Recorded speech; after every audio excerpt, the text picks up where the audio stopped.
Hey guys, JB here, the Wolf of Wall Street in the Wolf's Den. I have an awesome guest today, someone I have massive respect for, literally a legend, military legend, political legend in the making. I think someone that's going to be the president of the United States one day. I really believe this. I'm talking about Congressman Dan Crenshaw from Texas. Normally, I do about 10 or 15 minutes of my own, take on what's going on right now. I'm going to do a much shorter version of that right now because I want to really get to the stuff with Dan. Dan's a Navy SEAL who lost an eye, out there in Afghanistan. I think it was in Afghanistan or Iraq. Who just is one of these people, is he doesn't look back at anything that he did with regret, with resentment or anger. In fact, he finds the brighter side of all things. He's a really interesting guy. I was really impressed. And most of all, his politics is something that I generally agree with. We have some disputes on certain issues about, what are some of the root problems with the economy right now in terms of, I think a big problem with healthcare is the cost of prescription drugs. And I have one thing in particular that drives me crazy, guys. And I'll tell you, this is the story. I use a drug here in the United States called medicinal. Now, I used to pay for this drug $1,000 a month. It's gotten cheaper, but it's still around $400 or $500 a month.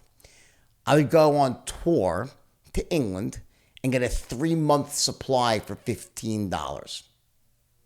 Think about that. I'm paying $3,000 a month at the peak, and I was getting the same drug, brand name, same manufacturer, $15. Why is that?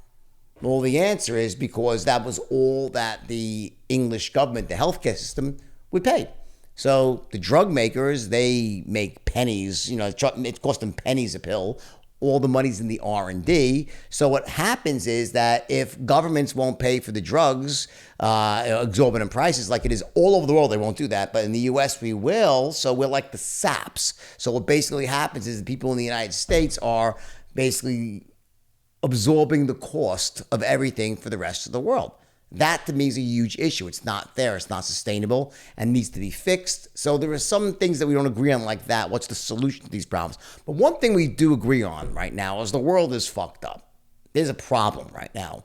There is a major problem right now in the division of the left and the right, and how everybody thinks that, the other side on these polls, right? And there's a small group of people on each side that are really loud and really vocal, and they make everyone else think that everyone hates each other, there's warfare. And I don't believe that's true at all. I think that most people are either right of center or left of center.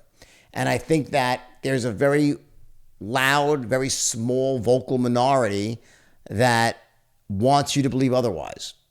And at this point, doing things one side on the left right now is basically holding the United States hostage. They're just saying, we're not going to stop rioting and burning and making things miserable until you throw the person who's in office right now out of office, or we're not letting things get back to normal. And to me, that's a hostage situation. I don't think you can negotiate with hostages, but I think that's what's happening right now. I'm not saying all the problems are on the left. The right, the people on the fringe right are just as crazy, right? And I think we'd all agree. It's not like when I talk about the left, it's probably like a very small, tiny faction of the left that really wants that, but they're really loud. They make us all think that we hate each other, and we don't. I have people in my family. My own daughter is liberal. I'm more conservative, right? We get along just fine. I think what separates my daughter from me in terms of our politics is that we both are humanists. I want people to succeed. I don't want there to be poverty. She wants people to succeed and be uplifted too out of poverty, and never to worry about having to, find your next meal or where you're getting a job. The difference between the philosophies, not just my daughter and I, but just most people on the left and right, is what the better system is for creating prosperity. Which system, which methodology ends up elevating the largest amount of people to the best economic level? In other words, what system works better? My firm belief is that socialism in any form of it, any type of government intervention, fucks things up. Look at motor vehicles. Look at things like Social Security. Anything that the government manages becomes a nightmare. The bureaucracy takes hold. People will say to oh, the Federal Reserve is the root of all evil. I'm like, really? Thank God for the Federal Reserve. You know why? Because the Federal Reserve is a private organization, they say. It's terrible. It's not the government. Thank God they're private. Like, imagine if the government really controlled the currency. What would happen? Oh, good Lord. So, like, here's the thing, guys. My views are constantly shifting on what I think is, the best formula of capitalism that's fair, that doesn't allow monopolies to exist like they do right now. There are certain monopolies that really need to get addressed and broken up. You all know what they are. Some of the big tech companies need to be broken up. It's unfair. It stifles competition. And also it's stifling people's freedom of speech. So there's a lot going on right now. But one thing that never really sways much for me is how I view the world socially. Who are the people I hate? What are my prejudices? Am I a racist? I am a racist. I'm telling you, I'm a racist. I'm racist against two races. There's two races of people who I despise. They're called stupid race and lazy race. So if stupid and lazy, those are the people that I just can't take in my life. I hate them all. But other than that, I don't care what someone, the orientation is, the color of their skin, what religion, who cares? I don't care any of that stuff. I just hate stupid people and lazy people. So other than that, hey, that has remained unchanged pretty much my entire adult life.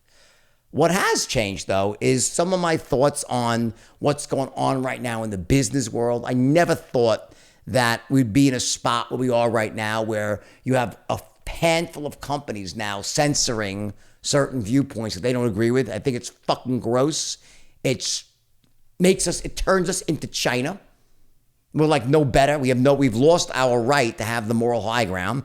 How can we say anything right now? How can we look down and say China is this or that? And, Dan and I actually get into that stuff about China. He's not a big fan at all, to say the least, right? But who are we to say, that, someone else's doesn't allow free speech or democracy? Do we even have it anymore? I don't feel like we do. I honestly feel, in my heart of hearts, I feel like I've lost my ability to have freedom of speech. I really have. Now, have I ever been knocked off a platform? No. Has my stuff been shadow banned? I think so. I think some of the things I say that don't run, concurrent with the mainstream media. I never got threatened in any way by any platform. I came out very strongly against COVID-19. I guess I never said anything that was considered dangerous, like the whole 5G nonsense, because I do think some of the stuff is nonsense out there, like that 5G caused COVID. I don't think it's anything to do with it, right? But I have known people who simply got knocked off these platforms just because their view didn't go with the mainstream, and that's not right. That takes America and makes it a worse place. That it's no longer the country that we were in. That has to be stopped. It has to be stopped. Like now. There has to be the ability to either, listen, if you want to regulate it and be a platform, if you want to regulate it and be a platform, well, guess what? You lose the protection of being a platform. Platforms, by their very nature, can't regulate what's on them. They're just putting up a platform and letting people talk on the platform and have open discourse. Once you start saying that's true, that's true, that's false, that's good, that's bad, that's right, that's wrong, you lose the protection of the Fair Practices Act, which, by the way, that rule was passed because of me. Back in the 90s, I sued the first online platform, my company Stratton. We sued the online platform. It was called CompuServe. I won the judgment, and the Congress passed that law that everybody hides behind now. Every company from Google to Facebook, Instant, everyone on Twitter, they all hide behind the rule that was created because of me, because I won a lawsuit against an online platform, and Congress passed this law to overturn my victory. And it was a good thing. It was a good, and they did the right thing, right? We should have freedom of speech. What happened to me back then is they were saying this on this platform. I was doing all this shit. They were right. By the way, they couldn't have proved it back then. So I sued and I won for libel. You get it? And slander. So libel is written. It's kind of written, but it's an online platform. But the point is that my victory was overturned for good reason. People should be able to say what they want to say. That's it. You could sue someone you should be able to sue someone if it's false and malicious. But what they did is you should be able to sue the person who said it, not the platform.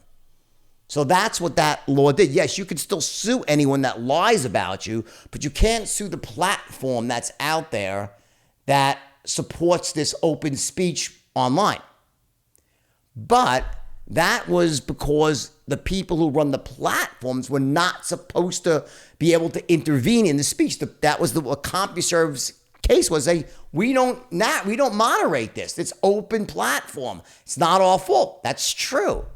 Once you start to moderate, once you start to choose which viewpoints you agree with, which ones you don't, which ones are true, because truth is in the eye of what? The beholder. Seriously.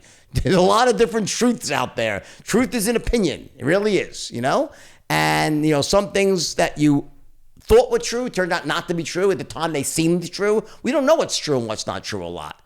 So it's impossible for these platforms to fairly moderate who should be on them, who should not be on them, and say, well, you can't sue us. You have to have it one way or the other. If they want to say, yeah, we're going to choose what's on them, fair enough.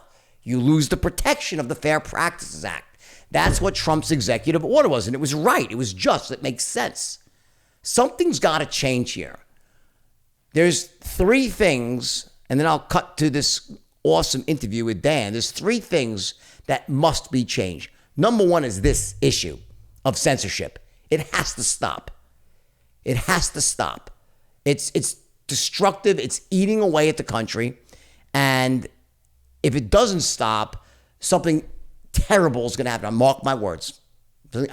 Something's going to happen really, really bad. Number two, this whole algorithm that is being used by all these companies where they keep showing you more and more of what you like until you end up in this exaggerated echo chamber only with people who agree with you. So your news feed now consists of 99% people who are just saying what you want to hear and even more extreme, and it keeps getting more extreme and more extreme. Before you know it, you're gone down a rabbit hole. I've watched it happen to people I love where they go down these rabbit holes both on the left and the right.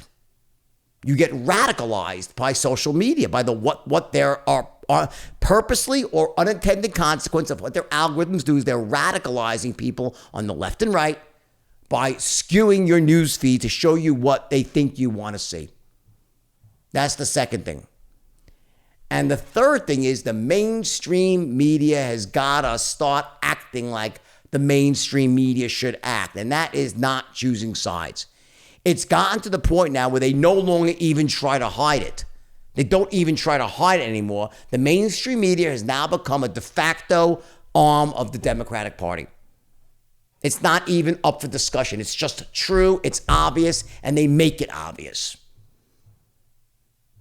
Democracy can only function when there's an informed populace. And the people who framed the Constitution, our founders, realized that, and that was why they gave special protections to the press, because it's an awesome responsibility. It's so necessary that the populace stays informed. So they gave that First Amendment right, these special protections, especially to the press. But with that special protection comes an awesome responsibility, which they've squandered. I can't even watch TV. I can't watch the news anymore. I can't watch the news. It's nonsense. It's nonsense. And if you haven't figured that out by now, that the TV is meant to enrage you, it's meant to divide us, it's meant to create a situation of conflict among people in this country. If you can't figure that out by now, then you're fucking blind. It's toxic and it's just unbelievable. What was supposed to be the great protector for the country of democracy has turned out to be poison, pure fucking poison. Just look at it objectively. Spend one day, put on Fox News and put on CNN, and you tell me there's something not wrong that both of these are on TV. Now, granted, When someone like a Tucker Carlson gets up there and says, I am an opinion journalist or a Hannity, that's fine. They're saying to you, like, listen, I am an opinion, like, that's fine. That's great. That's awesome. And I listen to them and they say flat out, like, they're not making any distinctions here, like, I'm in the middle. No, I am conservative. Here's my conservative viewpoint. And you know that. And that allows you to process the information as you wish. But for the mainstream shows that are supposedly giving you the news, the pure, unadulterated news, facts, put on CNN and MSNBC, listen to what they say, and watch Fox. I'm not saying one's better than the other. I'm not even saying that. Just watch. You tell me there's not something really wrong. How could both be true? And if they're not true, if one's false, well, how is that allowed? How is that possible that we can function as a country if both of those could be telling you such radically different stories? Like, not even the same story. It's like, you're like, wait a second, is this a different universe I'm in? No wonder half the people who watch Fox think one thing, and those that watch CNBC and CNN and MSNBC think another, and even the mainstream media along with that, the nightly news on ABC, NBC, and CBS, it's fucking garbage now. The only question I have is if it was ever real. Meaning, we always say, oh, I long for the days of Walter Cronkite, and I wonder, I think that it was more real. Maybe we just didn't have social media back then and we weren't as informed. We didn't know we were being bullshitted and snowed to. But now it's serious. Something has gone wrong. We've blown a gasket as a country. We know that. There's something wrong, guys. Watch Fox and watch CNN and NBC. Not the opinion shows on Fox and not the opinion shows on those channels. I don't mean the opinion stuff. That's fine. You know, Cuomo, he's an opinion. I think he says he's an opinion journalist. Maybe he doesn't. If he doesn't, that like if Cuomo is trying to say he's really a news person, come on. That's just like, it's a joke. It's just an anti-Trump, anti-Republican slugfest. And that's fine if they say, hey, welcome to the anti-Republican, right? Then you know. And if you want to hear that, you enjoy that, you want to learn more about your viewpoint and reinforce it, you listen to those shows. But they can't call themselves news people. They're not. And it's toxic if they try to.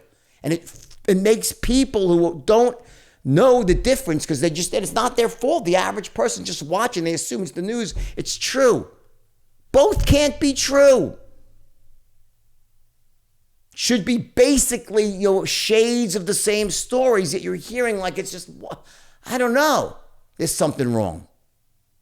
Those are my thoughts for today. Do I have solutions? Not really, but the first thing is let's realize what the problem is. Then maybe we can start to solve it. All right? And with that, it's time to speak to Mr. Dan Crenshaw. First, I got a quick ad from our sponsor who pays the bills.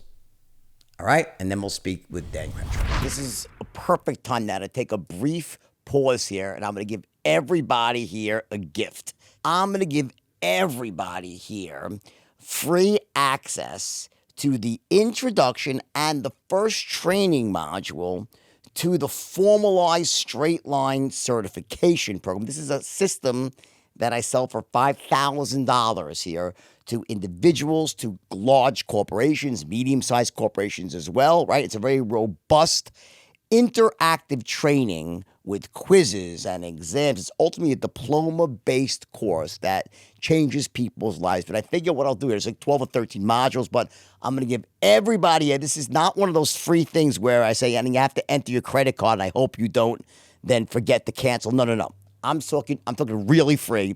I'm going to just simply give you a link, and you sign up for it, and you get access to the introduction, then the first training module, which is the 5 core elements of the straight line, cracking the code for sales and influence. This alone will change your existence. You're just understanding what has to go into getting someone to buy from you.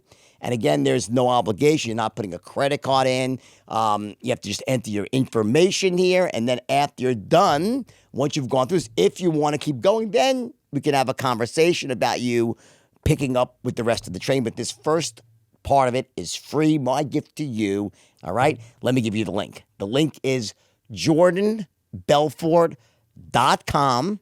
Simple, right? /bonus, BONUS. So after you're done listening to this podcast, go to JordanBelfort.com that's a /bonus, BONUS. And you'll be on a page. You enter your information, and that will give you access to this incredibly robust training. You're going to get the introduction and the first module, which includes the quizzes, the exercises. And I promise you that when you're done with this first module, you are going to be blown away. So, Dan, let me ask you an honest question here at the start. Do you have any dead cats in your freezer? Because to me, you seem like the nicest guy. Like, there has to be something wrong with you. Do you have a dark side? You're a military war hero, ex-Navy SEAL, congressman, Harvard graduate, Tufts. I mean, there's got to be something like that. What's the hiccup here? Is there anything I'm missing? I'm not a cat person. So there's that. I don't know. I don't know if everybody who knows me would agree I'm super nice. Like I don't know if I come off as nice. I get a lot of angry Twitter comments. These people do not think I'm very nice. But I try to be fair and thoughtful. And when I make my arguments, I'm very hard hitting with what I believe in as a conservative. And so I really don't pull any punches. I just try not to be a jerk. And so it's not a high standard that we should be striving for in politics when we talk about civility and all that. It's just don't call somebody a Nazi or a racist. That's not that high of a bar. Just, disagree with them on substance and then use basic logic to debunk what they think. I appreciate you thinking I'm so nice. Well, I mean, I think maybe nice is not the right word, but I think that, I think people can agree to disagree. And I think that there's some things I disagree with you on, like, for example, but not strong, like the whole thing with on abortion and stuff like that. I mean, I guess I'm very much of a libertarian in the sense that conservative and libertarian, fiscally conservative, about as socially liberal as you can get. And I just think that in some way, that it's at odds with the philosophy of like less government, not having, intruding on people's lives, but we're telling you what you can't do with your body. So it just seems to be a contradiction. I always thought growing up, like as I started to really get more political, that the conservatives, like the Republicans, had it right when it came to the money side of the equation, and they theoretically had it wrong on some aspects of like the moral high ground, like when it was really much more like the Christian right, where like this sort of like religious right hijacking the party. What are your thoughts on that? Well, so conservatism is a philosophy based in principles, unlike the left, and I think libertarianism is fine, but it's not a governing philosophy. It's more of a personal strategy. And my problem with libertarianism is it doesn't adhere to basic moral values and a basic culture of rights. So this is where the abortion question comes in. As a conservative, we believe that the government's duty is to not infringe on your basic life, your basic rights, life, liberty, and property. That also includes preventing somebody else from infringing on your life, liberty, and property. It's illegal to murder you. And we see abortion as killing somebody. And so that's the actual disagreement. So you say body, but it's not a body because it's something with 10 fingers and 10 toes and a heartbeat. It's 6 weeks. Mm-hmm. So it's hard for me to view that as a body. It has nothing to do with, this is not a religious argument at all. It's a sure. Purely humanist perspective. Mm-hmm. And what I notice about this this conversation too is when you want the baby, you just call it a baby. You say, oh, the baby, it's kicking. When you don't want the baby, you say it's my body. And so that there's a logical inconsistency there. And so it has nothing to do with the live and, so because we do still believe in a live and let live philosophy. Mm-hmm. But this is not living and let living, in our opinion. Like this is harming another human being's rights. Sure. So that's the issue with the abortion thing. Yeah. I think to nail down my view more carefully is that I think that after a certain amount of time, like 3 months, yeah, I think it's kind of starts to cross into the absurd, and I'd be totally against that. I guess I think it's really more like this sort of early stage, first 8 to 10 weeks, 12, when someone made a mistake and a young person's life could be impacted. That's where I start this, or there's like the help of the mother is involved, or the baby, unfortunately, has got some sort of obvious genetic problem that will cause massive pain for him and the family. That's sort of like what more like kind of defined approach, I think, you know?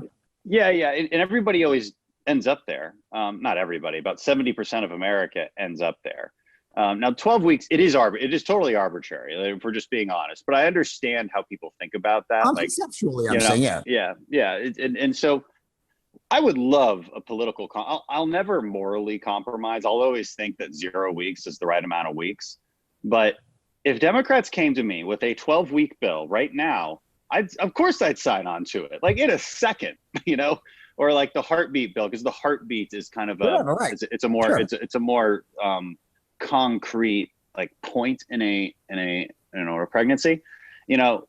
We'd sign on to that in a second, and you know we'll keep fighting the battle, but at least it would calm America down to a huge extent, and I think it would be rational. It would also be in line with like 70% of people think.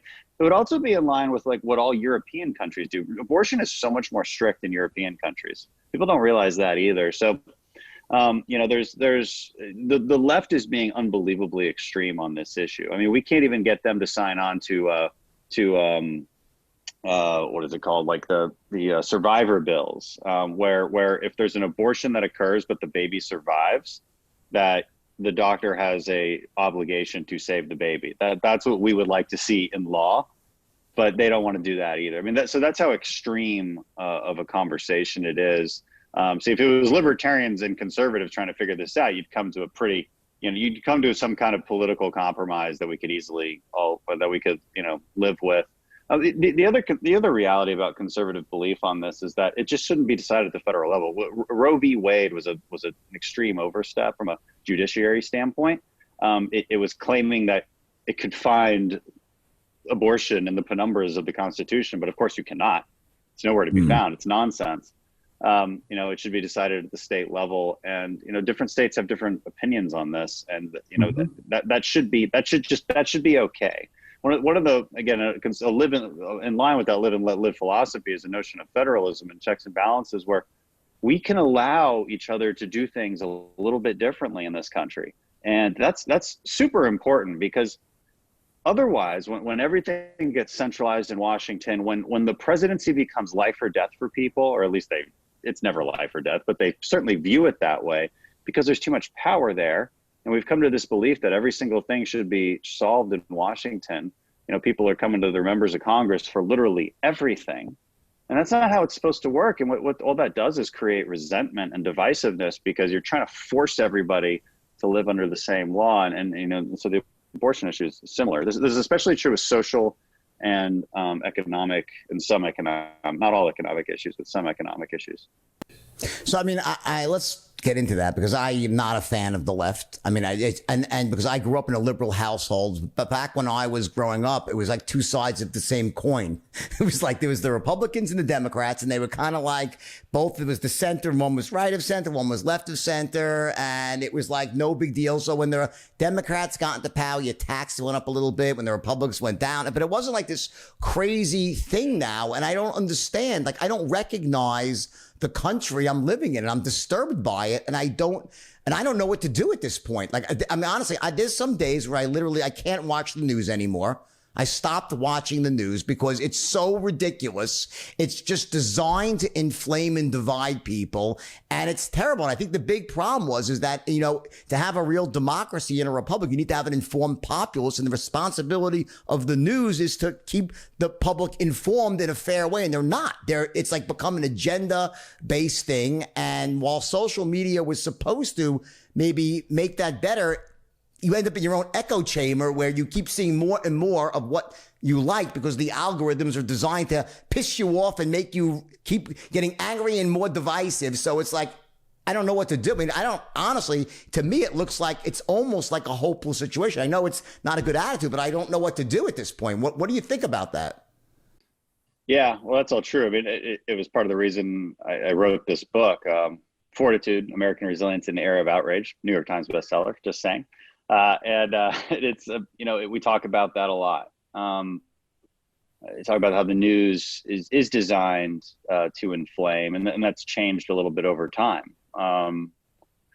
It would be nice if the news saw it as their job and journalists saw it as their job to provide context to the chaos, but instead they create the chaos, and it's deliberate, and it's intentional, and it's easier and easier because we do disagree on things to a much greater extent than we used to. I'm biased, but I do blame the left for that. But here's my reasoning. There's two ways to measure extremism. One is a lack of compromise, and one is actual policy changes. So on the first measure, on a lack of compromise, it's probably about equal. It's probably the left and the right, it's about equal on unwillingness to compromise. And the reason I say that is because I really have one data set for this, but it's, if you look up on YouTube, like there's the cool video where it shows the red and the blue dots, and these represent, members of Congress, or just let's say a seat in Congress, not a specific member, but a seat in Congress, and their voting records. And over time, there's a lot of overlap, and then over time they kind of shift to the edges, left and right. So what that indicates is not extremism necessarily. It indicates, well, it's a type of extremism. It indicates a lack of compromise, unwillingness to compromise. That's an important thing to know. Everybody thinks that's, see, both sides, extreme. That's not what that's indicating. The way you have to do a more qualitative analysis to see what the extremism is of policy. And on that measure, I think it's 100% the left. You can't show me anything that the right has changed radically on in the last few decades. We just haven't. Mostly because our principles are pretty timeless. They're based in thousands of years of philosophy. There's a lot of thought put into this. There's limiting principles. So it's not as if we just change our tune into a huge way. They're always saying, "Oh, the party of Trump, you guys are so different," and not on a policy perspective. Maybe rhetoric, maybe tone. Fine. But it's certainly not policy. And they're like, well, trade. It's like the trade is complicated. Let's be honest. And Republicans haven't always been consistent on that either. But that's all they've got, and it's not a very strong argument.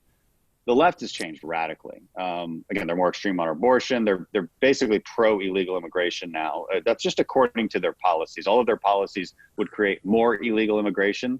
Therefore, that's a total shift. Medicare for all is a total shift. A Green New Deal is a total extreme shift. Joe Biden has talked about doubling the corporate tax rate. That's a crazy thing. I mean, so these are not Barack Obama policies. These are not Bill Clinton policies. Again, look at the way they change away from the Bill Clinton era criminal justice reform, the welfare reform.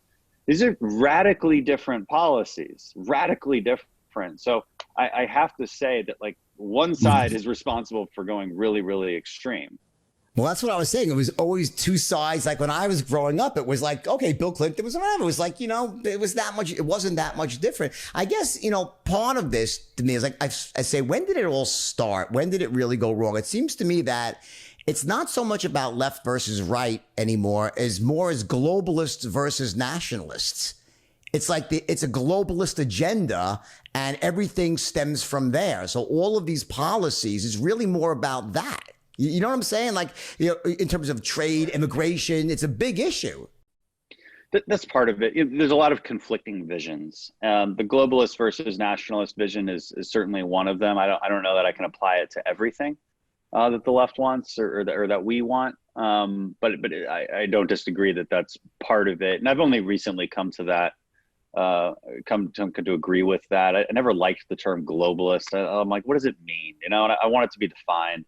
But as I watch the sort of elitism, I kind of see what they mean by it. This sort of open border. It's an open border world. It's a world of where every nation is multiculturalist, as opposed to each nation's having their own culture. And I think one is sustainable and one is not. Okay, I don't think multiculturalism within borders is sustainable at all. So, this is why I disagree with the globalists. I don't believe in the UN having more authority over us. Yeah. I think it's more though the economic side. So what happens is I think it's all driven by the economics, and then the economics has these unintended consequences culturally. So like the globalist agenda is great for large multinationals because it allows them to sort of, cross borders, sell their products everywhere, get manufacturing in the cheapest spot, ship the products back here. It drains wealth out of this country and puts the wealth into the hands of other countries and into a few individuals and very large institutions. But I don't think it's good for people. I think the average individual in the United States on the left or the right does not do well in that sort of situation. I think they end up, and I think what's happening now is part of this is unintended consequences for draining so much wealth out of the U.S., draining many of the great jobs out of the U.S. And now you have people who are saying that they feel disenfranchised and they don't know why. And they're blaming maybe the right for something that's not even really their fault. It's more like a different agenda that's causing it. Yeah, that's true. And that difference of vision certainly plays out in trade and the economy. And I think for just too long, everybody on the left and the right in the kind of elite governing positions just defaulted to the laissez-faire free trade notion. Free trade is always better, no matter what. The problem is it's more complicated than that. The other side's not being fair. Yeah, the fair trade part is the problem, and it is still better in the aggregate, but aggregate doesn't mean necessarily good all the time, and so towns are being demolished and inequalities exacerbated, and it's kind of obvious why. If you could argue for the perfect free trade world, if everybody had basically the same labor costs, the same regulations, same environmental regulations, the same agreements on subsidies and tax credits, tax codes. The problem is that there's so many vast differences. Like, we can only be so competitive with people, with a country that is willing to basically enslave their people. And also have zero environmental regulations. So that's exactly right. And we've kind of woken up to that now. And that is what Trump shifted in the Republican Party, but again, I would argue that that's not a huge shift. It's more of a refinement, right? We're obviously still pro free trade, but we want it to be fair. And I think that's a perfectly reasonable tack to take. I've always looked at one of the biggest problems of our government is lobbyists. I think that it corrupts the entire system of government. Like, it makes it so that it makes people almost like for sale within the government. I think, like, to me, there's some obvious things here that would just make the United States a better place. One would be term limits for every single congressman or senator, that you cannot be a career politician. That's number one. Number two, that once you left, you can never, ever, for the rest of your life, become a lobbyist and try to influence policy by getting paid by companies. Those are two things that I think that if you just did those two things, it would shift things so much. What are your thoughts on that? Those two things would be extremely popular with people. It wouldn't change anything. I'll tell you that. You don't think so? And that's my take. Just after, I've only been here one term. I don't see this play out in reality. Lobbyists come to you with, they come to you with specific expertise on like how a bill affects this industry. And so that's not something I don't want to know. Of course I want to know that. Because that represents a lot of jobs. It represents an industry. It's my job as a good judge to say, are they full of crap or are they not? And we weigh that against others. Like the healthcare lobbyists, they're all against each other. So I'm hearing competing ideas on different things. And then that's the case with a lot of them. So it's just, and they also, just because of election finance laws, they can't really buy you off. So the maximum in an entire election cycle, a lobbyist PAC, or it's a corporate PAC, can give you is $5,000. It doesn't end up adding up to much. And so I just don't see it. As for the term limits, again, this is the problem with term. If you want lobbyists and staffers, because the staffers and lobbyists all end up being kind of the same people, If you want them to gain more power, give us term limits. If you want the executive administration, the president's administration to have more power, give us term limits, because then we'll never have any seniority. And it's just the administration can ignore you when you have requests because they're like, oh, you're term limited out after next year. We'll keep slow rolling this. You don't build up any real expertise or power. So there's a big trade-off there that people are not thinking about when they talk about term limits. Now it depends on the amount of term limits. The biggest groups out there calling for term limits want like 6 years. 6 years is a blink of an eye. Trying to figure out Congress. So it just seems to me to be hyper counterproductive, and it just empowers bureaucrats instead of elected officials who get elected every 2 years. That's your term limit. You get elected every 2 years. Well, no, I don't think it should be, again, I think it's a matter of time, but I think like this career politicians, I just think that after a certain amount of time that I think it should be, maybe, 12 years or something, but someone that's there for 30 years in office. And, I think that, everybody gets very set in their views and that the country needs to have fresh blood. And I think that it wasn't originally probably envisioned that politics would be a way of getting rich like it is now for many people. And, you look at what happens, it's a revolving door into big wealth. Let me ask you, going back to the lobby side, can you explain to me something here so tell me why on this God's earth is it allowed for pharmaceutical companies to charge whatever they want in the U.S.? So, for example, I take a drug here. It's called modafinil, right? It's a drug I use. It's a wake-up drug. It's really effective. I love it. I've been taking it for many years. It cost me as much as $1,000 a month here. It's a bit cheaper now, but still in the hundreds of dollars a month. When I go to England, it's $7. The same exact medication. Go to Canada, it's $9. Australia, it's $11. And that's with every single drug. How is it allowed that the pharmaceutical is allowed to rape and pillage the village here? So then, and charge literally for the same exact thing, 1/100th the price in another country. I don't understand how that's allowed. And that creates so many problems with I don't think you could fix the healthcare system unless you fix that. Yeah, well, the healthcare system I think has much greater problems than the drug pricing. So there's ways to tackle the drug pricing. There is bipartisan legislation that mostly you need to get generics to market faster. You're a business guy, so I think you kind of know the answer to this. When you do spend billions on research and development, like you have to get your money back. Otherwise, you would never make the drug in the first place. I mean, so that's obvious, right? But why the big difference between the UK and the US? Well, the reason is because they put in price limits. And also, once you make a drug, the marginal cost of making 50 more pills is very low. The reason you're charging a whole lot is because you spent billions on the research and development. And that's just true. I know some people don't believe that. It's true. Like they spend a lot of money. I'm aware of that. Right. And so if you're the company now, and the UK or Canada is like, we're not going to buy your drug at all unless we buy it for this much. You're like, well, fine, I'll still do it. That's what they do. But they still have to make up their costs, and they make it up in the US. So we do get screwed. I don't deny that we get screwed on that.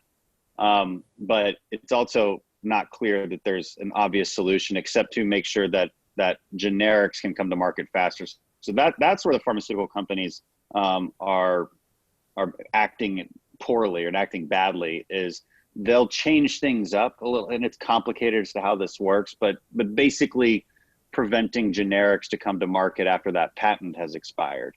Okay, so that's what we need more of, because we still need the companies to make the drug in the first place. Yes, but there's another way. So that's one way of looking at it. But number one, you look at the profits of these drug companies, they're in the billions and tens of billions of dollars. So they don't need, in other words, okay, yeah, you deserve to be profitable, but does the company need to have to make 60 or 30 billion? That's number one. I'm a capitalist. How would you feel I know, but so how would you feel if somebody said that about your companies? No, you have too much money. I mean, you have a lot of money. You have more than me. Listen, I have some of you. Listen, when someone books me for a speaking job somewhere, right, and they offer me X, and I say I'm not coming.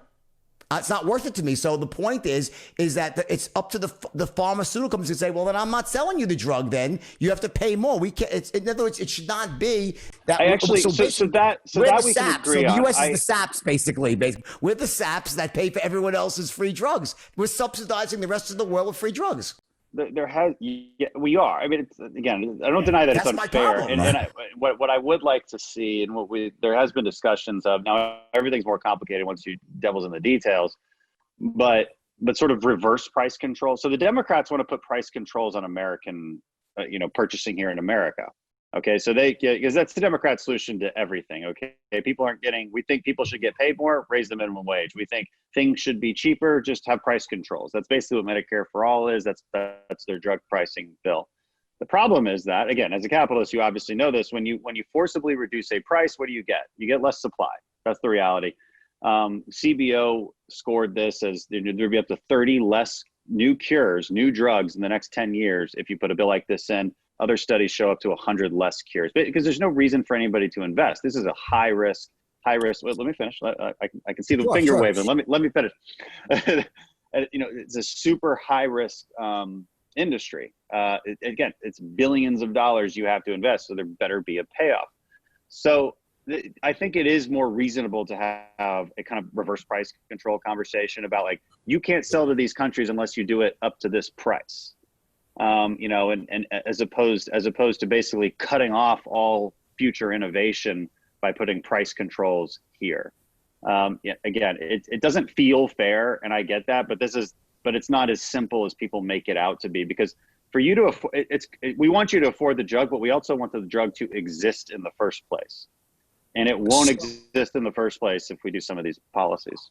So why not go the opposite way? Why not increase the length of the patents on these drugs to let the companies make more? When they get it right, they make a windfall. So they get to know there can't be generics. They have to, you allow the manufacturer to be the only, they come out with their own generic. They knock off themselves. No one else can knock them off. So now they can make two revenue streams. They make their initial revenue stream when it's just them. Then only they have the rights to make the cheaper generic. So now they can have a much longer value stream to monetize the successes. So someone can't come in. I'd be pissed off. Yeah, I spend billions of dollars in research. I'm wrong 7 times. And then some little company comes in there and just takes my intellectual property and makes a fortune. How about knock those people out? The patents are pretty long as they are. They're about 10 years. I don't know. I would rather, every time we see generics come to market, that's what reduces prices. So, like, again, the legislation that we see that seems to work best is making it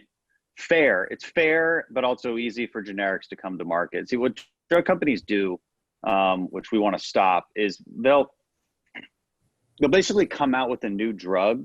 It's like basically the same as the old one, but they have a new patent on it. But you're like, wait a second, it's like barely changed from the old one. They kind of restart the patent. We got to stop that kind of stuff. So that's the kind of thing that we're tackling, and then we can, make this a much better process and lower drug prices. Yeah. I guess I'm a really very staunch believer. There's something just wrong. It just seems patently unfair that we're the saps for the rest of the world. It's the way, whatever you say, that's how it ends up, is that everyone else is getting cheap. They still have a lot less access to drugs than we do. I don't have the percentages right in front of me, but we by far have the access to the most cutting edge drugs. It's like not even close. So that particular drug you're talking about apparently is available in Canada and UK. A lot of cutting edge drugs are not, because the drug companies still they won't sell to them because they won't pay them what they want. And so it's a different situation for every single company and every single drug. But we have access to a lot more. People don't really, we pay more for healthcare, but we're also getting a lot more. It doesn't feel that way, and there's problems with it. But we get the best cancer treatment in the world. We can get an MRI the next day. We're in Canada. You definitely can't.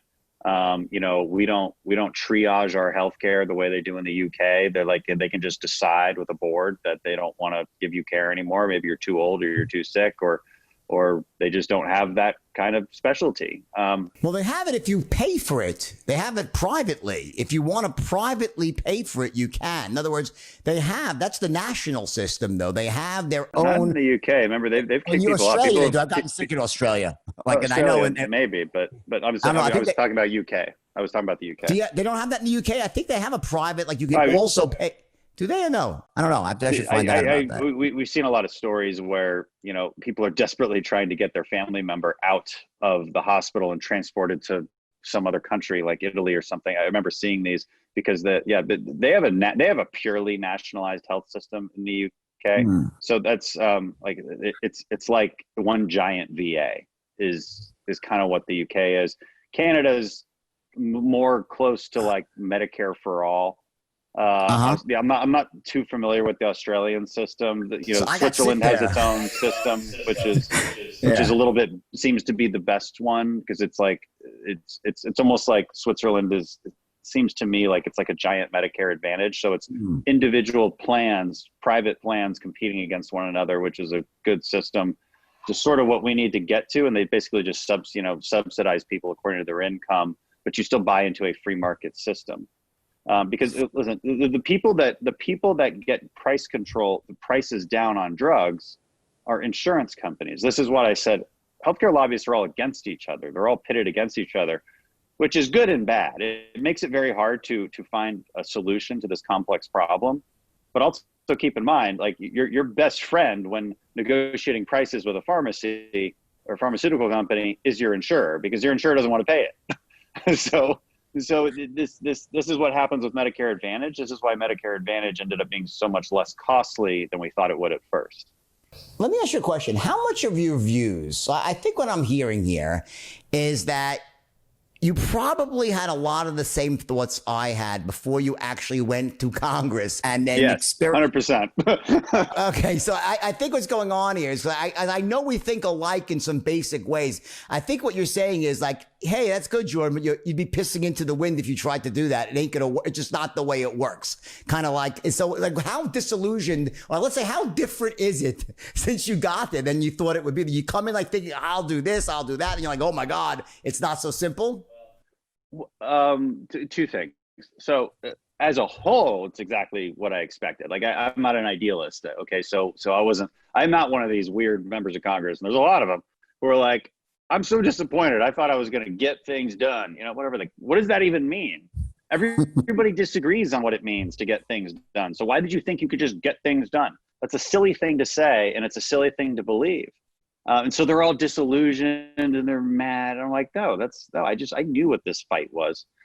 But on the policy issues, everything is more complicated than everybody thinks. And this, I write about this in my book. I'm like, the headline is just the headline. Like there's so many layers to complex problems. It is, everybody defaults to this belief that like somebody is trying to screw them deliberately. That's why the system doesn't work the way we want it to work. Instead of a bit more understanding of the complexities of our environment, and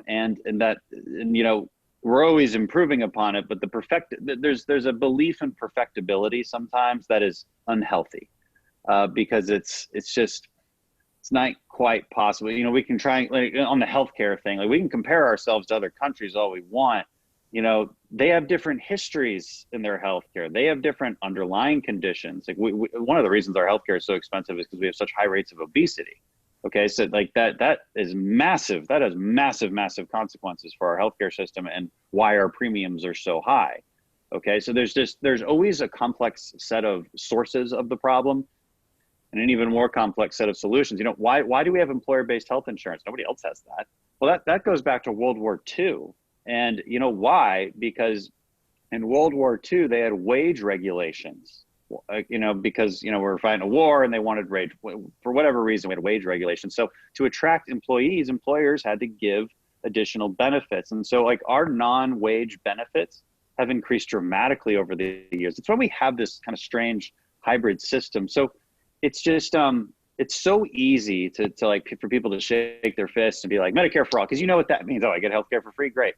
It's a lot harder to honestly try to solve the problem. And most issues are like that. I mean, healthcare is the most complex one, but most issues are like that. And people just default to very shallow reasoning. Again, this is what I point to Democrats for at fault for this all the time.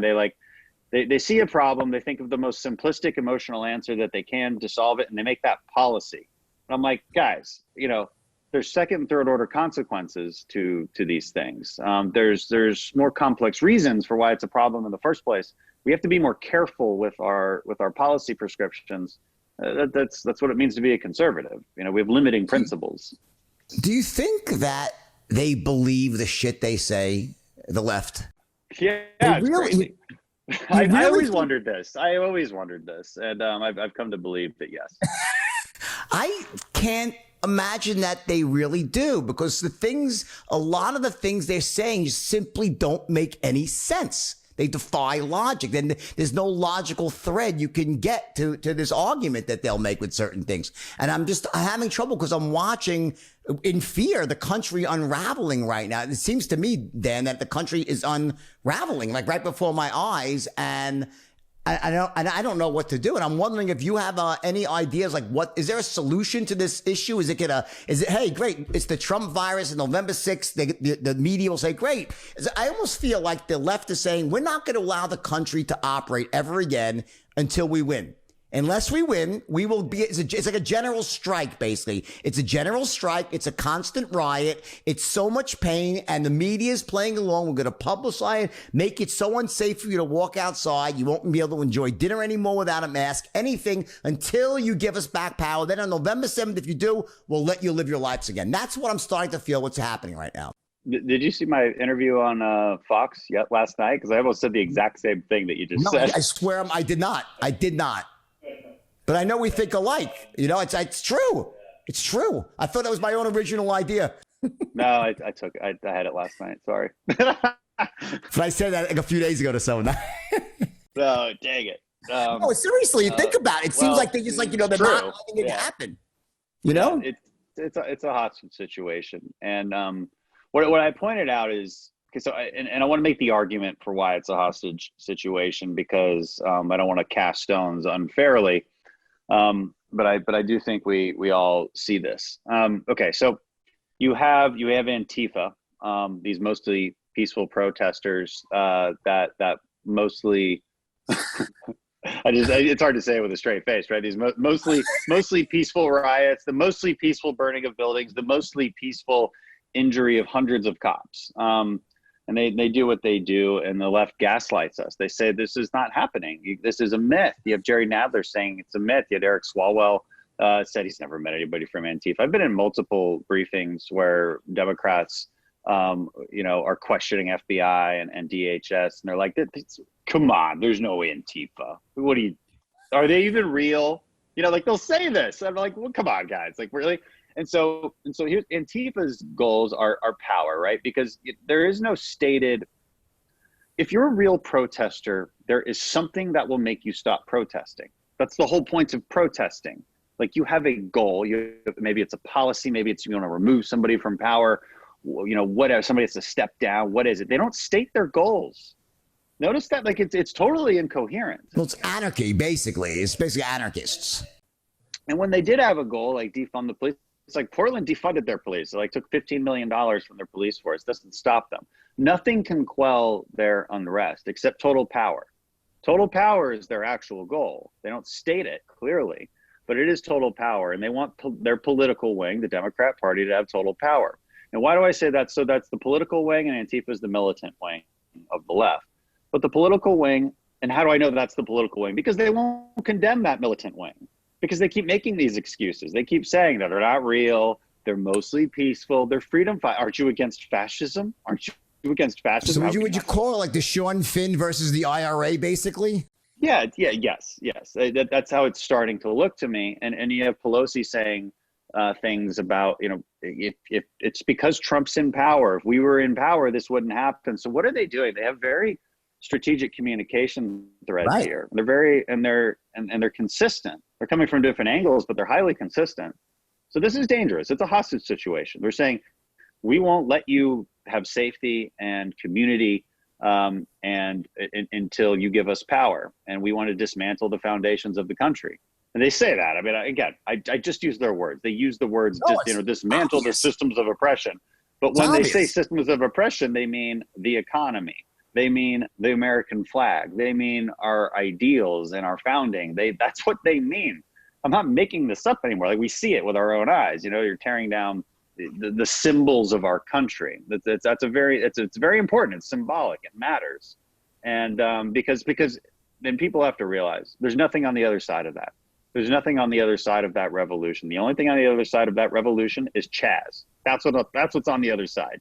And Chaz didn't seem like a good place. Okay, I don't think nobody wants to live. How much of this do you think is the long game from like a Saul Alinsky type of thing, just drawing a line from that to this, and it was always there. It was infiltrating the educational institutions. Long game. We watched it happen, and now it's here.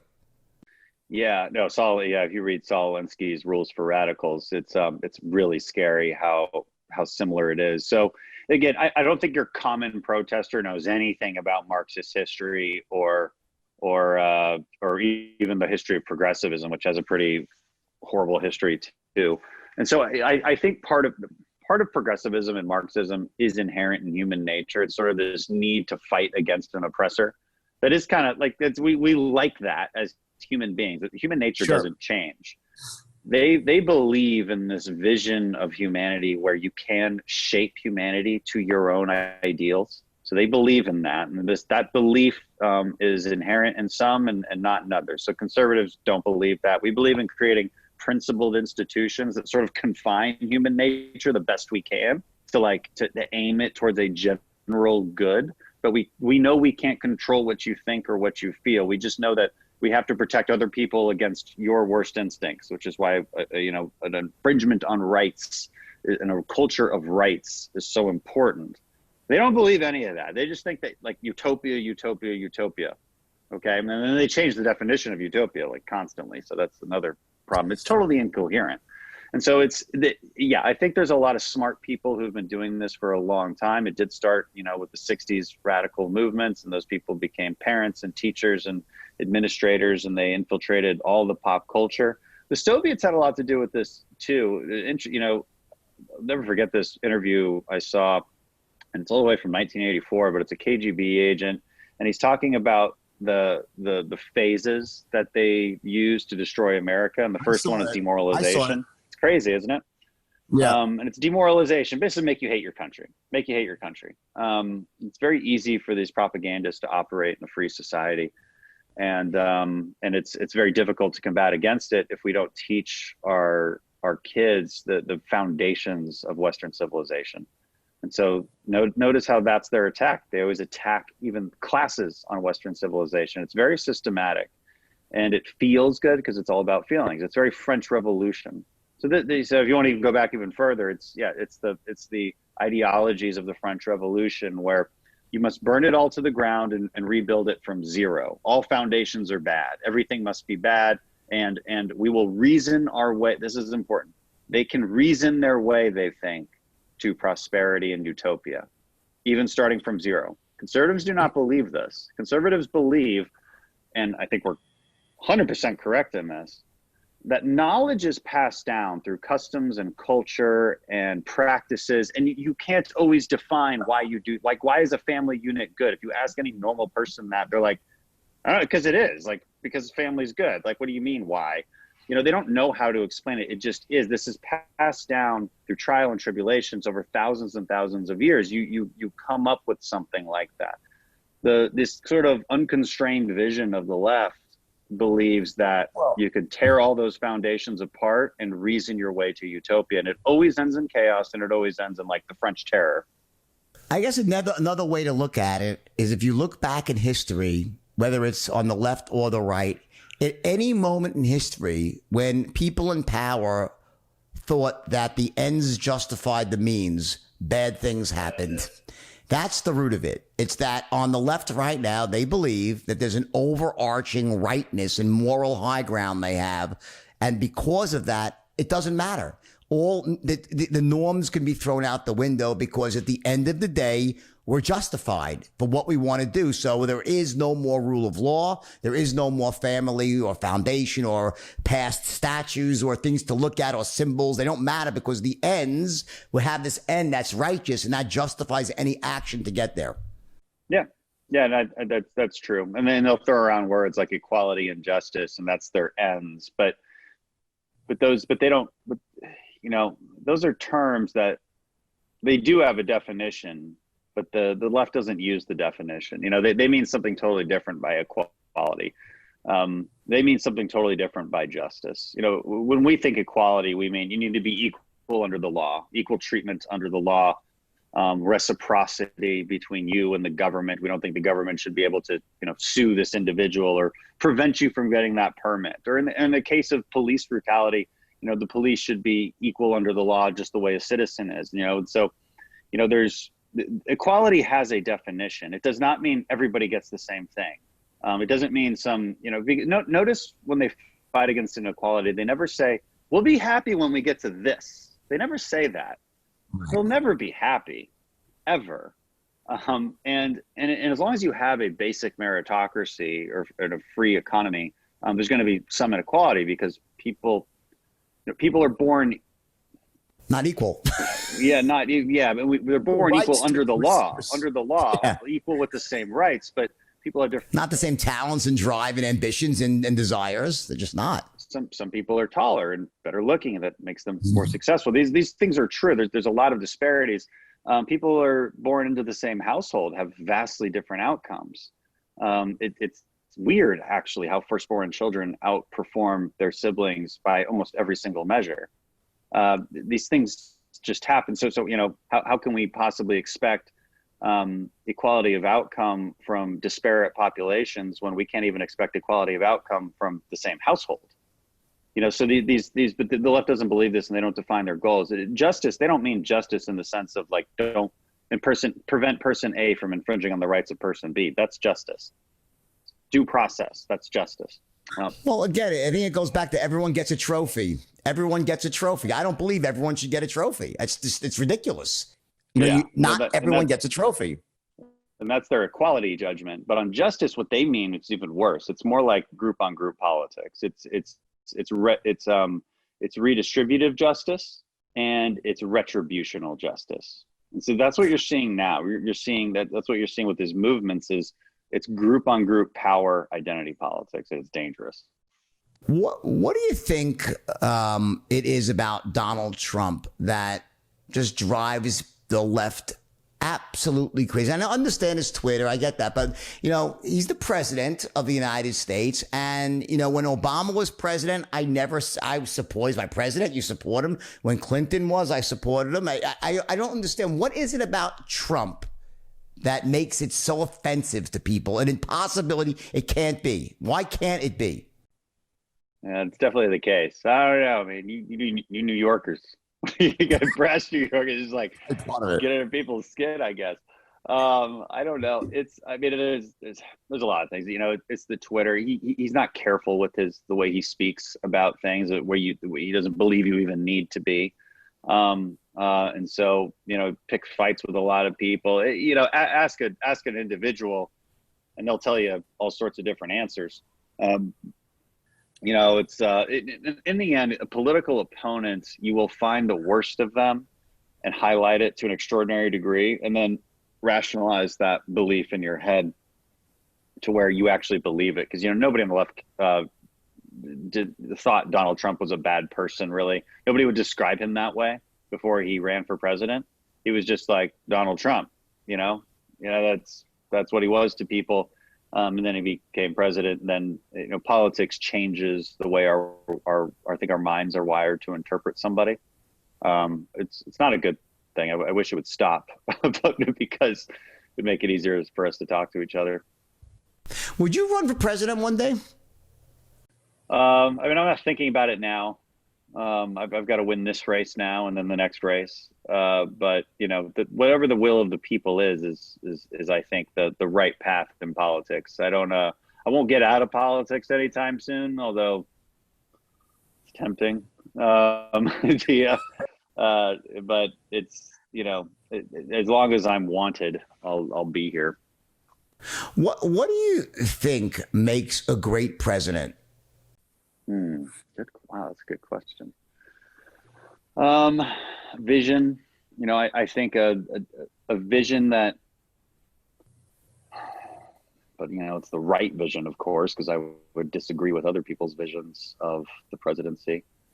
I think an ability to make people feel as if they're not alienated from the process, even if the policies they desire are not the ones they would have voted for.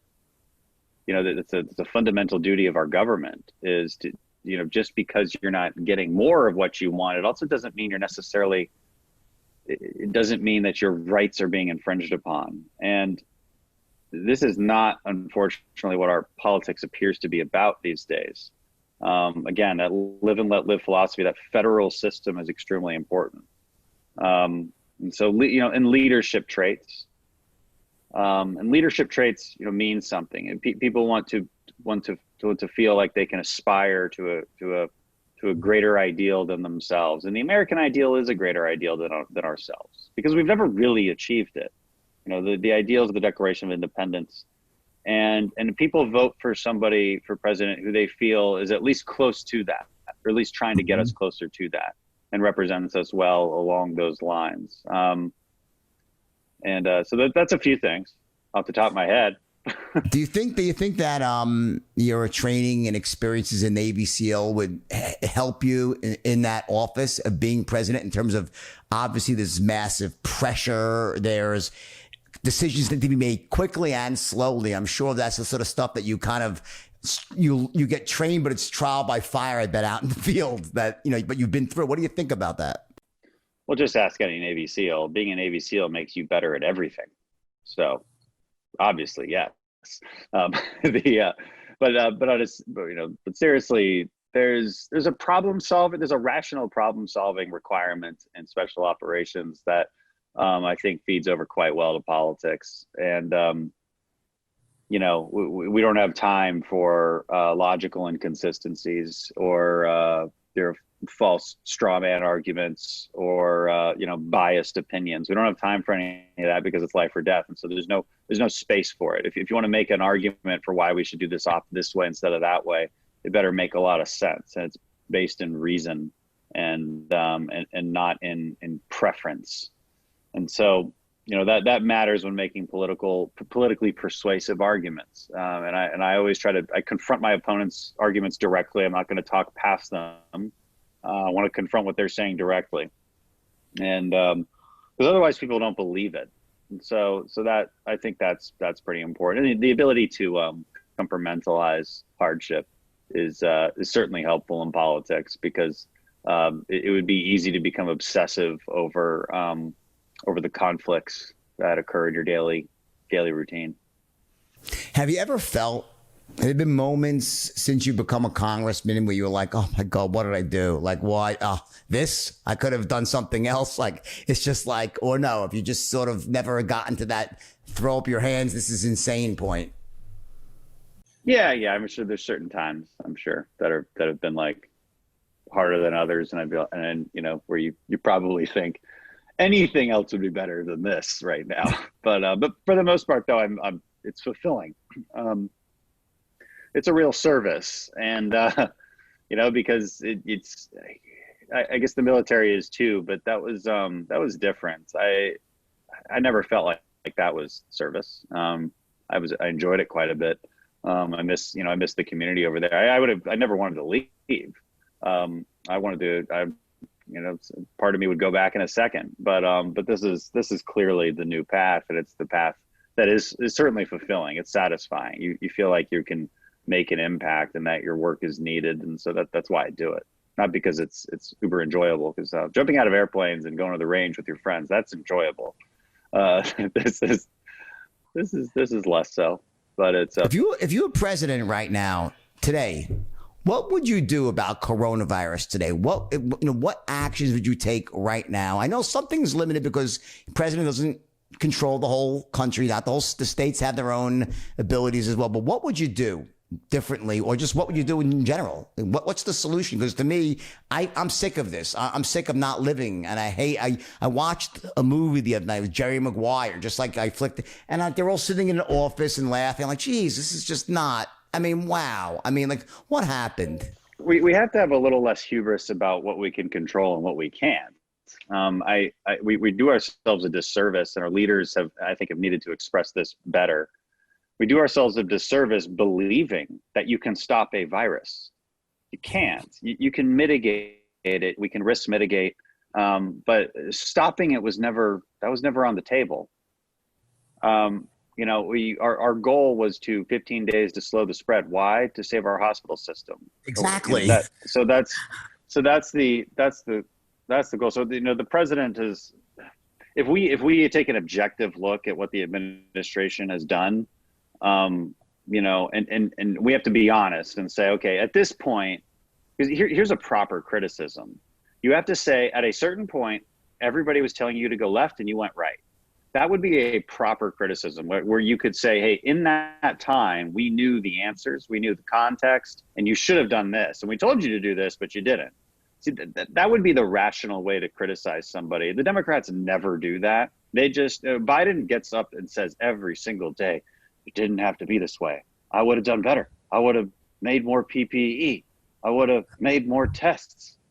I'm like, what are you talking about? What, there was like a more button that just press more and then you have it. No, that's not how this works. This is extremely complex. I think the administration did everything they possibly could have, given the circumstances. And I think it's the government's job to provide the resources for us as citizens to deal with the pandemic. We need the knowledge on what we're supposed to do. Okay. And if that's wear masks and socially distance and don't have large gatherings, we can figure that out. Like every restaurant can figure that out. Every retail place can figure that out. Every office can figure that out. It's not ideal. Nobody says this is ideal, but that is true. And it's the government's job to, again, provide the healthcare resources. And they've done that to an extraordinary degree. To this date, despite all the wildfire headlines, no hospital has been overwhelmed. No American has gone without actual treatment. They just haven't. And that tells us that we're about right. So I can speak to Texas statistics more than other states better, but we're not shutting down totally. We shut down bars. There's no events. There's no large gatherings. And our hospitalizations have plateaued. So that tells us that we're about right for a pandemic. Because you could close everything down, but what would you really be doing? You'd be adding more problems on top of the original problem and not solving the original problem. You're delaying the inevitable. That's a very important. Remember, the area under the curve never changes. The shape of the curve changes. And so what I would do differently is explain that over and over and over again. And instead of, and I think too many people are just hungry for the worst case scenario headlines. And it's just not healthy. It's just not healthy. And the president tries to be overly optimistic and then he gets bashed for that. And we just, the right balance is, hey, a healthy understanding of what we can control and what we can't control. And understanding that when you take to the streets and you pack together really close for hours and hours at a time, it might spread the virus. So it's not surprising that we're dealing with the upticks. It's not just that, there was a lot of parties and holidays and people get really bored with these lockdowns. So they go hang out with each other in their confined home spaces. So actually lockdowns might even make it worse because people get, really antsy. So, we failed as a country. Everybody, actually the whole world, except for Sweden, the whole world, I think, failed to have a very rational discussion about this. And it doesn't, we gave ourselves this binary choice of do nothing and kill people is what they would say. It's of course nonsense, or total lockdown. And that's a crazy choice, right? Crazy. There's a lot in between there that we should be doing. And we kind of are doing it now, at least in Texas. Okay, California's had to lock down again. That they just gave themselves so many more problems to deal with, and they don't solve the underlying problem. And we need to have a more rational discussion about this. But I don't even know if Governor Newsom really wants to do that. I think he was pressured into it by the sort of the fear-based media and people too. And I don't quite understand this rationality, but people will say you need to tell me that I can't go to work. I'm like, well, I mean, honestly, I think that you can't pay people. I think what the problem is, I know you're sponsoring this bill. I could not agree with you more. I've said it publicly that to pay people more money to stay home than to go back to work is absolute insanity. You can't give people more money in unemployment. So to say, hey, you're disincentivized to go back to work. I agree 1,000% with what you want to do is actually give people extra money to go back to work, right? I mean, it's just illogical. Yeah, so the bill, my bill is basically moot at this point because, if we had passed it a month ago, basically it would have let you keep getting that $600 a month extra, even if you go back to work. Now we would need sort of a new idea because that unemployment bonus ends July 31st anyway. So again, it's well intentioned, right? Like, okay, there's a lot of people unemployed, maybe because of the nature of this pandemic and situation. We want people to get a little bit more generous unemployment benefits than usual. But we just need to fix it so that those unemployment benefits don't outdo your actual salary. A lot of people refuse to go back to work because of it, and it just has to be below 100% wage replacement. That's Well, no doubt. And I think there should also be like you should have to prove that you can't get a job. Like you shouldn't be allowed to sit home and not search for a job. I think unemployment I never was unemployed, but I remember back hearing about this when I was younger. Like that when you went to unemployment, you had to prove that you were trying to get yourself a job to keep getting unemployment. It wasn't like a right to sit home and just keep getting it as long as you could. Well, it's still a rule. It's still a rule. The problem is the many states whose offices deal with this are so overwhelmed that they can't enforce it. Because that is the rule. So a company that says we'll call the unemployment shop and be like, hey, I'm ready to hire back. I'm telling you that. And so they're supposed to then explain that to the laid off employee, and that's how it's supposed to work. But the system is inundated. Yeah. Yeah.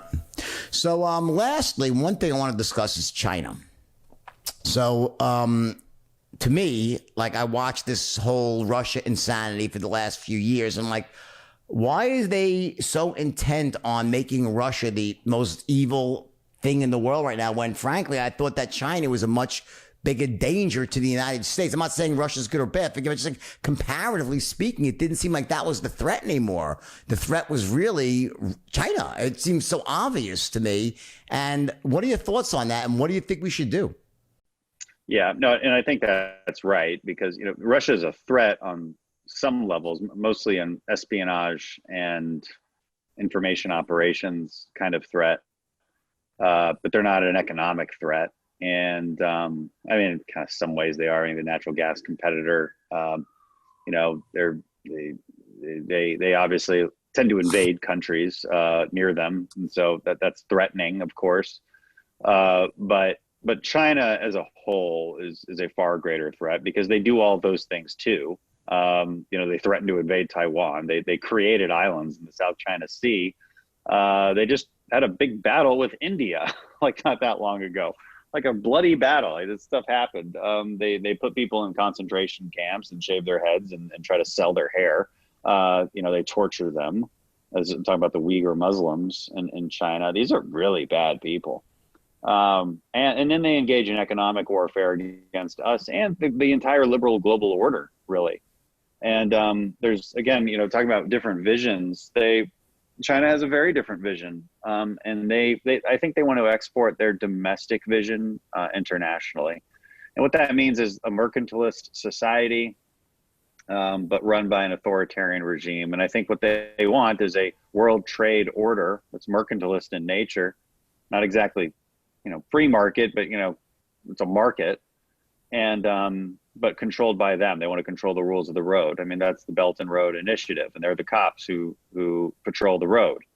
They're the financiers who do predatory lending in developing countries, and we just need to do a better job of combating that. We need to be the ones offering financing, and get our banks some business. Our Commerce Department should be doing that, and because hey, we're not predators, and with your better terms, like you should be going to us, not all of these, we should be doing all this stuff. We had a win recently with getting the UK to say no to Huawei on their 5G network. So that's a good thing. We need to be leapfrogging technology innovations too. When it comes to like microchips, we need to be pursuing the next big thing as opposed to competing with them on the current thing. But can I control that from government? No, not necessarily, but that's what I would, if there's incentives that we should align to do that, then that's what we should do. Why compete with 5G? Why don't we just look at 6G? for instance.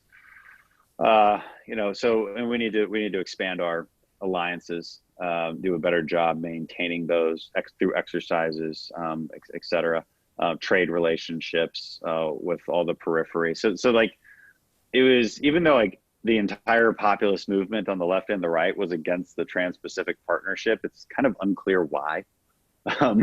When it comes to containing China, that was a pretty good idea. And I think in hindsight, a lot of people are like, maybe we should have kept that one.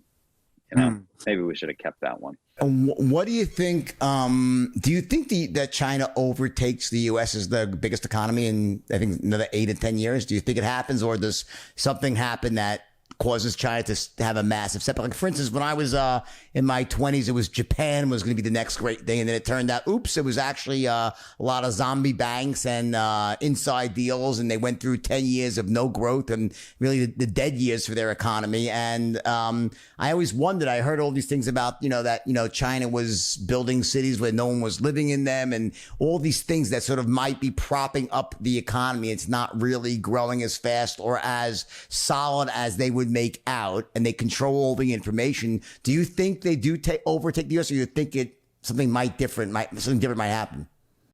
Yeah, great question, and I don't know. I'd want to bring in some real China experts to answer that one, because they do lie about their GDP growth, so it's kind of up for grabs.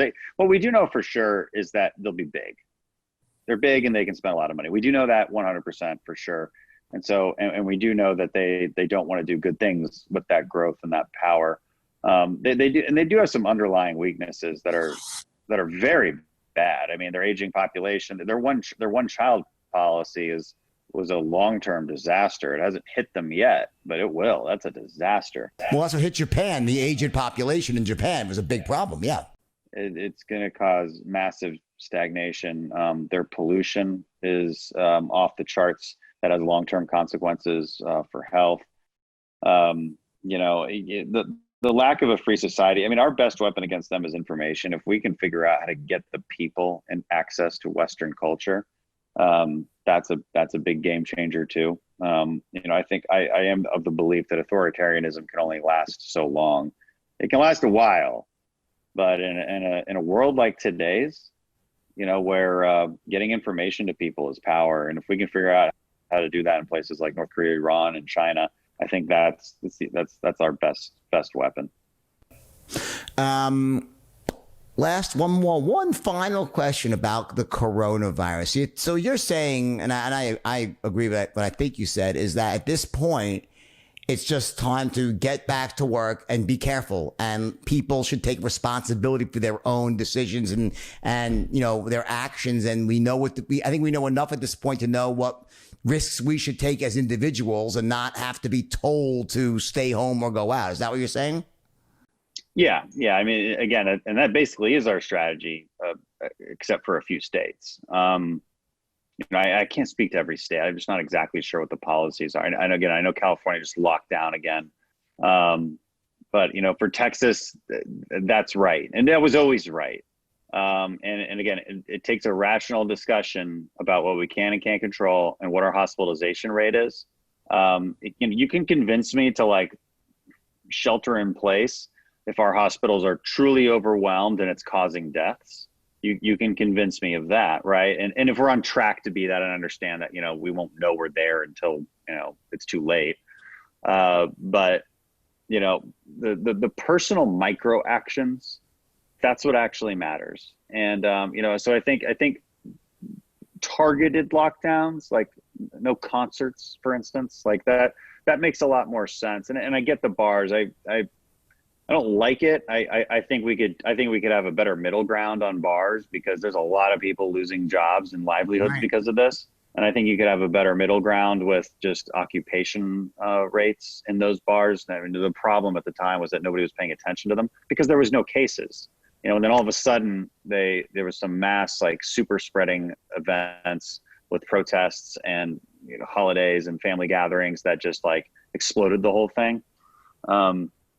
And so, these things happen. It's not any politician's fault, right? Like even the protests, like I don't blame anybody for this. This this is a world that we live in, and it has risks, and we always mitigate risks, and we just have to be more rational about how we think about doing that. The school closures thing. So for all the people screaming, listen to the science. It's like, fine, the science tells you to open schools.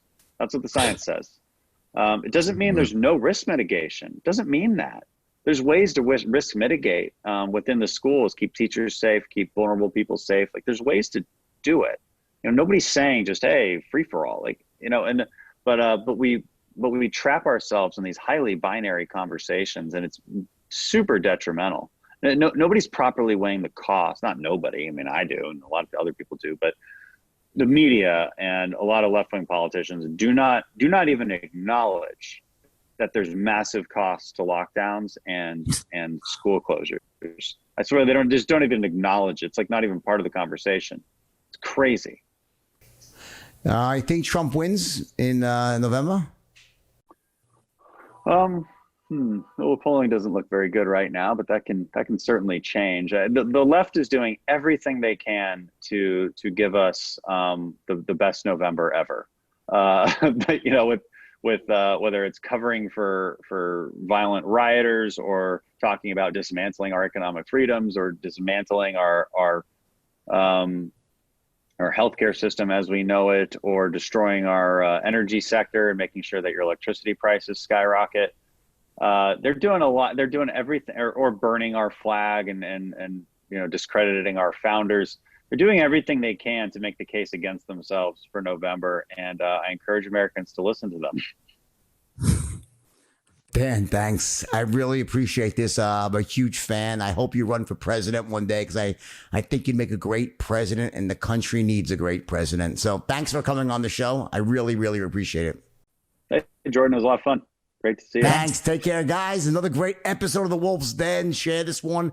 Make sure you get your friends to go out there and vote.